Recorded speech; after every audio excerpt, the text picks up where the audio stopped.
દેવભૂમિ દ્વારકા જિલ્લાના જામખંભાળિયામાં વિદ્યાર્થીઓની ગંભીર સમસ્યા સામે આવી, જ્યાં શિક્ષણ મેળવવા માટે માસૂમ વિદ્યાર્થીઓને જોખમી રીતે નેશનલ રસ્તો ઓળંગતા મજબૂર થયા છે. જામખંભાળિયાના હુશદપુર વિસ્તારમાં આવેલી હાઈસ્કૂલ અને પ્રાથમિક શાળાના 1000 જેટલા વિદ્યાર્થીઓ રોજે રોજ અકસ્માતના ભય સાથે રોડ પસાર કરી રહ્યા છે. દેવભૂમિ દ્વારકા જિલ્લાના મુખ્ય મથક જામખંભાળિયાના હુશદપુર વિસ્તારમાં નવીવાડી પ્રાથમિક શાળા VH હાઈસ્કૂલમાં 1000 જેટલા વિદ્યાર્થીઓ અભ્યાસ કરે છે. આ વિદ્યાના મંદિરે પહોંચવા માટે વિદ્યાર્થીઓએ રસ્તો પસાર કરવો પડે છે, જો કોઈ જોખમીથી ઓછો નથી. વિદ્યાર્થીઓને સ્કૂલે જવા માટે નેશનલ હાઈવે ક્રોસ કરવો પડે છે. વિદ્યાર્થીઓ અને વાલીઓ માટે ચિંતાનું કારણ બન્યું છે. નવાઈની વાત તો એ છે કે અહીંયા નેશનલ હાઈવે તો છે, પરંતુ સ્કૂલ નજીક કોઈ પણ પ્રકારનો અંડરબ્રિજ કે ડિવાઈડર ન હોવાના કારણે નાના ભૂલકાઓ અને વિદ્યાર્થીઓને જોખમી રીતે ધમધમતા નેશનલ હાઈવે ક્રોસ કરીને શાળાએ જવું પડે છે. મારા 4 બાળકો અભ્યાસ કરે છે શ્રી નવીવાડી પ્રાથમિક શાળા અને શ્રી VH અને VH હાઈસ્કૂલ. જે મારા 4 બાળકો છે એમ તમામ 1000 જેટલા સ્ટુડન્ટ અહીં અભ્યાસ કરે છે, પણ તેના દરેક વાલીઓને સ્કૂલે મૂકવા અને તેડવા માટેનું ટેન્શન હોય છે, કારણ કે નેશનલ હાઈવે 151 એ બિલકુલ સ્કૂલની નજીક છે, જેથી એક્સિડન્ટ થવાના ચાન્સીસ બહુ જ પ્રમાણમાં હોય છે અને અગાઉ એક્સિડન્ટ પણ થયેલા છે. તો સરકારશ્રીને, કલેક્ટરશ્રીને અમે અગાઉ આવેદનપત્ર અને રજૂઆત પણ કરી ચૂક્યા છીએ કે આનું નિરાકરણ કરી આપે, કાં અંડરબ્રિજ, કાં ઓવરબ્રિજ અથવા પોલીસ બેરિકેશન અમને લોકોને આપે, જેથી કરીને અમારા સ્ટુડન્ટ અથવા અમારા દીકરા દીકરીઓ શાંતિથી સ્કૂલે જઈ શકે અને શાંતિથી પાછા આવી શકે, એવી સરકારશ્રીને નમ્ર વિનંતી કરીએ છીએ કે જેથી કરીને અમારા માટે અને અમારા બાળકો માટે જોખમ સ્વરૂપ આ વસ્તુ છે એ દૂર થાય. હું ધોરણ 8માં ભણું છું.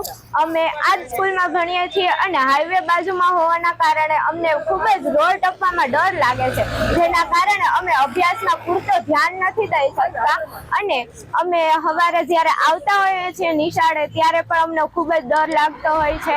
બપોરે છૂટી ત્યારે પણ ઘણા બધા બાળકો ઓછામાં ઓછા અંદાજે 700, 1800, 1000 જેટલા બાળકો પસાર કરતા હોય છે રોડ, જેના કારણે અમને અકસ્માતનો બહુ જ ડર લાગે છે.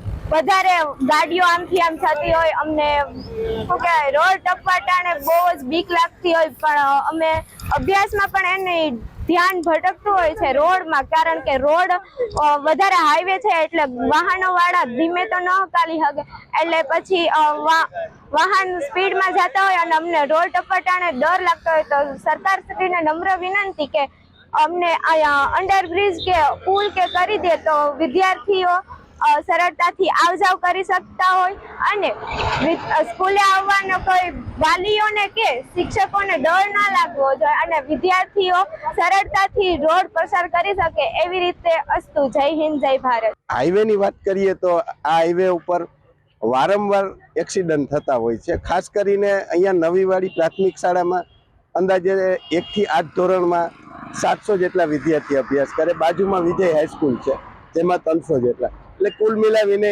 1000 જેટલા બાળકોને આવવા જવાનું થાય.